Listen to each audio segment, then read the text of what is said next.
O Portal Guia-me está ao lado do pastor Carlito Paz, que é líder da Igreja da Cidade, em São José dos Campos. Muito obrigada por nos receber na sede da Igreja da Cidade e poder conhecer um pouco da história desse ministério que realmente tem impactado essa cidade e muitas regiões ao redor. Prazer todo meu, que todos os participantes que também, junto com vocês, acompanham o Portal Guia-me, Deus abençoe cada um de vocês. É uma alegria poder repartir um pouco do que Deus tem nos dado.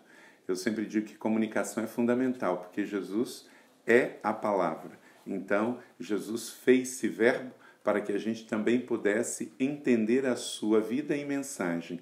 Então, sem dúvida alguma que aquilo que a gente vive, aquilo que Deus tem feito na nossa vida e no nosso ministério, deve ser testemunhado e compartilhado para inspirar outros, para que façam ainda maior e melhor do que aquilo que você já está fazendo. Pastor, uma das características do Ministério da Igreja da Cidade é o crescimento, não só em questão estrutural, não só em questão de números, que são números realmente expressivos, mas esse crescimento orgânico e alinhado com a palavra de Deus.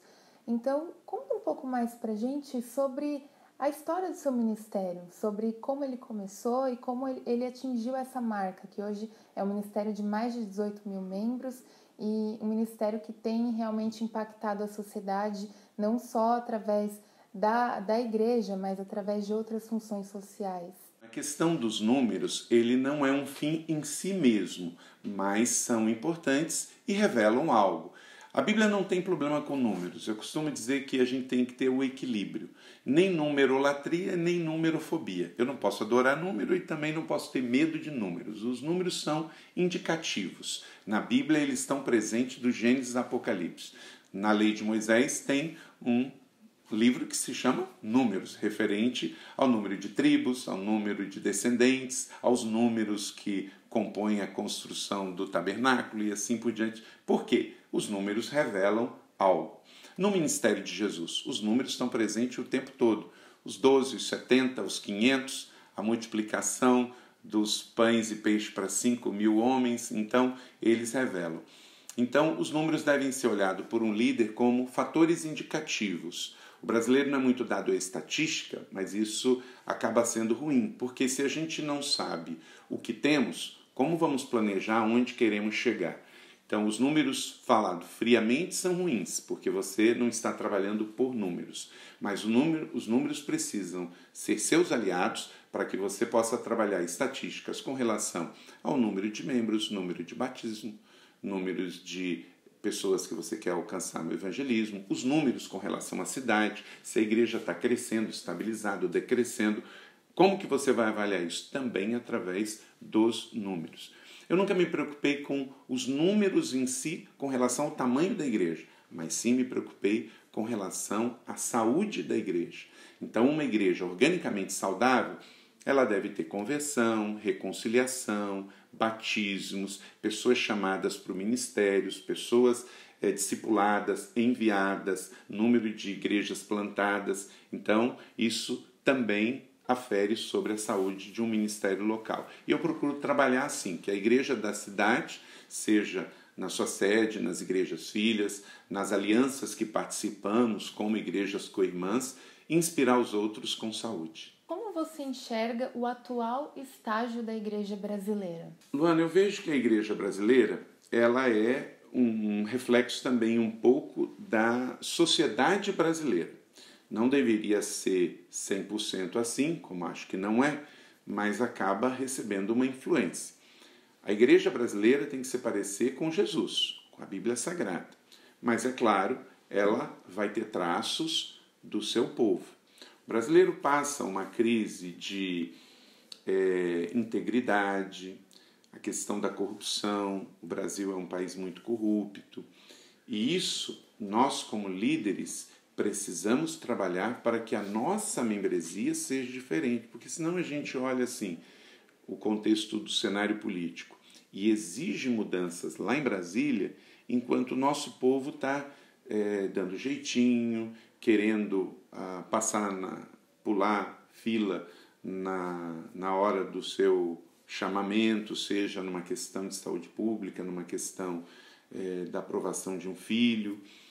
Então, a igreja brasileira, eu acredito que ela sofre um pouco dessa realidade hoje, que é cultural, que é social do Brasil com relação a problemas de caráter, e isso tem que chegar dentro da igreja também. E eu tenho que trabalhar para mudar essa realidade dentro do meu contexto e cada pastor também. Uma outra coisa que eu vejo que a igreja brasileira sofre um pouco é com a passionalidade que existe dentro do próprio brasileiro. O brasileiro é muito passional. Ele às vezes muda de sanguíneo, colérico, hemorrágico no mesmo dia, né? Então, esse temperamento do brasileiro, que passa, às vezes, um sinal de uma vida mais na carne do que no espírito, também não pode ser aceito e deve ser trabalhado. E com isso nós temos hoje um problema que há um fluxo muito grande de pessoas mudando de igreja. Tem gente que pensa que isso é com relação à teologia. Eu não acredito que seja, porque quando a pessoa entrou, ela sabia que teologia ela estava entrando. Eu acho que isso tem mais a ver com o emocional. A pessoa está numa igreja, aí ela fica ressentida com uma situação. Aí daqui a pouco ela muda. Mesmo sem mudar de bairro, mudar de cidade. Por quê? Tem alguma ferida não curada. Então, religiosidade, falta de paternidade, questões negativas de sentimento como rejeição, isso tudo precisa ser trabalhado, porque senão nós vamos ter uma igreja doente. Esses são os principais aspectos negativos que eu vejo hoje com relação à igreja. Uma igreja se aculturando com um mundo corrupto e uma igreja emocional demais, enquanto que ela tem que ser espiritual. Agora, os lados positivos, a igreja brasileira é linda, ela está crescendo, temos um país maravilhoso. Segundo o último censo que nós tivemos em 2010, nós éramos 22% de brasileiros evangélicos. O novo censo que o atual presidente disse que vai fazer em 2020 deve apontar aí pelo menos uns 28% a 30%. Vamos aguardar os resultados das estatísticas. Mas se isso acontecer, nós estamos aí com uma população que deve também vir de 230 milhões de habitantes, talvez. Então, nós estamos falando aí de 50 milhões de pessoas, é muita gente, né? E temos condições de influenciar muito positivamente, com transformação social, com integridade, santidade, sexualidade saudável, bem resolvida, uma vida madura diante de Deus, empoderando as pessoas. Porque eu não penso que o camarada ele vem para a igreja e ali ele é um cristão. Não, nós acreditamos que a maior contribuição da igreja é quando devolvemos uma pessoa como um melhor estudante, um melhor profissional, um melhor pai, uma melhor mãe, um melhor dono de casa, uma pessoa empreendedora, um empresário que está mudando a sociedade, crescendo, prosperando, abençoando as pessoas. E a nível global, eu vejo que a igreja brasileira tem uma chamada mundial muito forte, né? São 21 séculos de cristianismo. O Brasil vive um momento maravilhoso, porque a gente está contribuindo com o crescimento. Você pode ver que a Sociedade Bíblica Brasileira é a que mais imprime Bíblia no mundo. Quer dizer, daqui do Brasil sai a maior produção de Bíblia para alimentar todas as línguas e povos do mundo. Pela primeira vez em 21 séculos do cristianismo, nós temos uma Bíblia em Farsi, que é a língua original do Irã. O árabe eles receberam depois que o país foi islamizado, mas o Irã fala o Farsi. E pela primeira vez em 21 séculos do cristianismo, a gente tem Bíblia do Gênesis e Apocalipse em Farsi. Os 210 países do mundo, o Evangelho está chegando, a internet está aí, os meios de comunicações. Então, acredito que olhar com um óculos que temos problemas é uma realidade. Nós não podemos ser cegos para admitir que a igreja evangélica tem problemas, até absorve problemas da sociedade do mundo. Mas também não podemos ter um óculos sujo que não vê nada das oportunidades. Nós nunca tivemos tantos seminários, nós nunca tivemos tanta formação teológica, tantos livros, tantas Bíblias traduzidas em tantos idiomas, nunca tivemos tantas músicas compostas em tantas realidades diferentes, nunca tivemos... As maiores igrejas do cristianismo, elas existem hoje. Se eu pegar um avião amanhã, ali em Guarulhos, São Paulo, eu posso ir às maiores igrejas que existem no mundo, elas estão abertas pregando. E eu acredito, não sou um eufemista, mas sou um positivo e cheio de fé, que acredito que os melhores anos ainda estão por vir, e antes da volta do Senhor Jesus teremos ministérios e igrejas maiores, mais saudáveis e mais fortes. Eu penso que para isso a gente precisa conservar a boa raiz da fé, a palavra, a integridade dos pioneiros, dos históricos. Precisamos do fogo, do avivamento dos renovados que trouxeram a releitura da igreja viva, apostólica, a igreja cheia do Espírito Santo. E precisamos hoje de uma contextualização de design, de cultura, de ambiente, para alcançar todas as pessoas para Jesus. Temos problemas? Sim, não podemos ser cegos a ele. Mas não temos só problemas. Temos muitas oportunidades no Brasil e no mundo, e a igreja brasileira está inserida nisso. E eu louvo ao Senhor de ser parte disso, de estar pastoreando uma igreja que também é resposta para essa geração. O principal modelo que temos de igreja é a igreja de Atos. Hoje, as igrejas são mais institucionalizadas, né? Até mesmo por conta da realidade que vivemos. Como manter esse equilíbrio de ser a igreja que realmente busca os preceitos da igreja de Atos, mas ao mesmo tempo lidar com as questões que a institucionalidade exige? Luana, é uma boa pergunta. Nós vamos ter que andar sempre nessas duas pernas. Aquilo que é alicerce, que é a declaração da nossa fé, quem é Deus, quem é Jesus, que é o Espírito Santo, que é a Bíblia, que é céu, inferno, pecado, isso não pode mudar, porque isso já foi sentenciado. Que Jesus diz que passarão os céus e a terra, mas a palavra não pode passar. Então essa é uma verdade bíblica absoluta. Então os nossos fundamentos, porque como está em Hebreus, Jesus é o mesmo ontem, hoje será para sempre. Se ele é o mesmo, a sua palavra é a mesma, não pode mudar. Então os valores, os princípios, a doutrina não pode mudar. Mas aí tem o outro lado da perna, para o corpo andar. A outra perna, que é o quê? É você ter estratégias que vão sempre ter que ser contextualizadas, técnicas, metodologias. Então, cabe ao líder saber o que ele não pode mudar, o que é um valor absoluto da palavra de Deus como coluna para sustentar a casa, e aquilo que ele tem que mudar, porque tem prazo de validade. Ministérios você vai ter enquanto ele bem servir. Quando que você não vai poder ter um ministério com o mesmo nome, o mesmo logo, a mesma identidade. Porque eu faço culto sempre domingo 7 horas. Não, se você vai se reunir num templo com as pessoas, isso é um princípio, porque desde Atos isso já acontecia. Mas quando, onde, como, que tipo de música vai cantar, que tipo de sermão vai pregar, isso tem que mudar, porque as pessoas mudam. Então, respondendo objetivamente, cabe ao líder estar ouvindo o Espírito, analisando o mundo e tomar as decisões na hora da perna se movimentar com relação às doutrinas, os princípios e valores que não mudam, e na hora de se movimentar com relação às técnicas, estratégias, estruturas, eclesiologia, que tem que mudar. Eu acabei de escrever um livro agora, pela editora Inspire, chama Uma Igreja Família. A igreja, Luana, ela não é uma fábrica que ela só reproduz coisas. Sempre fizemos isso, vamos fazer de novo. Ela não é uma festa que a gente bota todo mundo dentro de um auditório preto, com luz e fica todo mundo pulando. A igreja é o quê? É uma família. Porque Jesus instituiu a família biológica e dessa família tirou o modelo para a família espiritual, que é a igreja. Uma família pode fazer coisas de fábrica? Pode. Tem hora que a gente tem dever e responsabilidade de pegar e fazer e produzir igual. A igreja tem motivo de festa e vai celebrar? Sim, temos um calendário de festa para festejar. Mas a igreja é mais do que uma fábrica, a igreja é mais do que uma festa, a igreja é uma família. E não é uma família para frequentar, é uma família para pertencer. E ela tem que saber que família tem filhos. Filhos são crianças, temos que cuidar das crianças. Filhos são adolescentes, temos que cuidar dos adolescentes. Filhos são jovens, temos que cuidar dos jovens. Filhos casam, temos que cuidar dos casamentos. Filhos vão embora, a gente tem que cuidar do envio.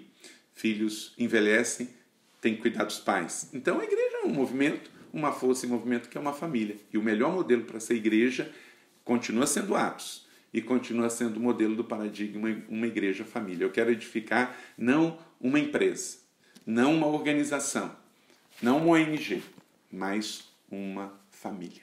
Uma das grandes buscas das igrejas é realmente viver o avivamento prometido pela Bíblia, um avivamento até mesmo profético em relação aos últimos dias. Como você enxerga, quais passos a igreja deve dar para realmente viver essa promessa? Eu penso, Luana, que a igreja precisa ser equilibrada, porque a saúde vem do equilíbrio. E a primeira coisa que uma igreja saudável, uma igreja família deve ser, ela deve ser profética. Ela deve trazer todos os elementos do profético para a terra. Então, por exemplo, se fala muito sobre casamento.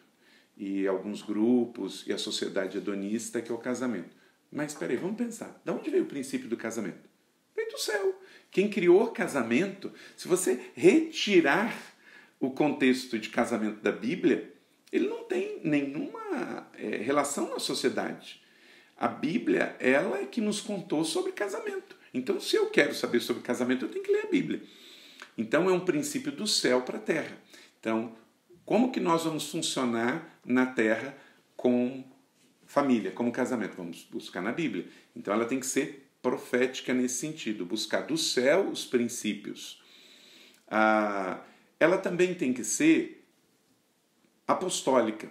Apostólica, nós temos que rever um pouco esse conceito, porque a igreja tradicional, ela pegou Atos capítulo 4, já que está lá em Atos 4, ela não pode negar que ali tem 5 dons de governo. Mas o cristianismo protestante, que eu faço parte por ser batista também e das igrejas históricas, dos 5, promoveram 3 e ignoraram 2. Promoveu o pastoral, o evangelístico e o mestre. Então toda a igreja de linha histórica, ela tinha um pastor, um evangelista ou líder de missões e um professor, um discipulador, um mestre. Ok. Mas outros 2 ela ignorou, o profeta e o apóstolo. O que gerou isso? Quando você não ensina, não fala, você gera ignorância. Aí vieram movimentos, isso está em Atos, isso está em Efésios, isso está nas cartas de Paulo, isso tem que ser ensinado, o que é apostólico e profético. Só que nós tivemos um hiato aí de 100 e poucos anos sem falar sobre isso. Aí veio e houve informações que não são bíblicas. Você ser apóstolo não é sobre falar diferente, vestir diferente, usar um anel no dedo, ou ter uma reunião de 12. Não é isso.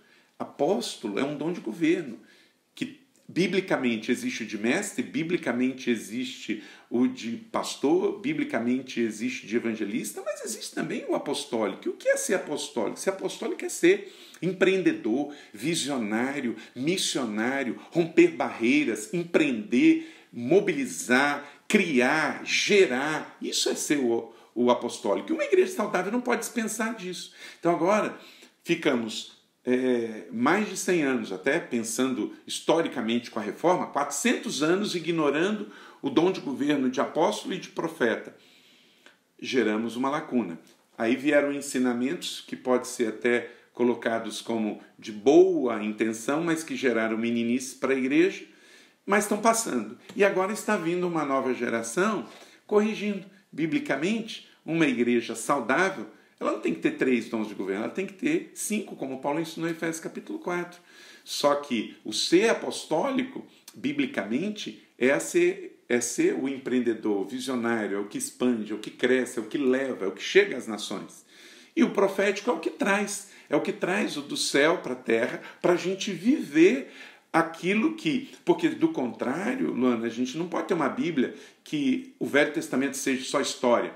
Porque a Bíblia não é um livro de arqueologia religiosa. A Bíblia é um livro de revelação. Então tem princípios do céu, cremos em todo no Velho Testamento, nos livros históricos, nos livros proféticos, que trazem mensagem do céu para nós hoje. Mas nós temos que fazer a boa a exegese, a boa hermenêutica do sentido original, buscar o rema de Deus pela fé e pelo Espírito e comunicar isso às pessoas hoje. E o pastoral, nós sabemos que o que é cuidar das pessoas, é empoderar as pessoas, não com paternalismo, mas gerando discípulos saudáveis. Então, uma igreja família, que ela decidiu ser uma igreja saudável, ela tem que empreender os 5 dons de governo, e esses 5 dons de governo, ela vai viver profeticamente saudável, apostolicamente saudável e pastoralmente saudável, sendo aquela que cuida dos que já estão dentro, com o discipulado, e alcança os de fora com o evangelismo.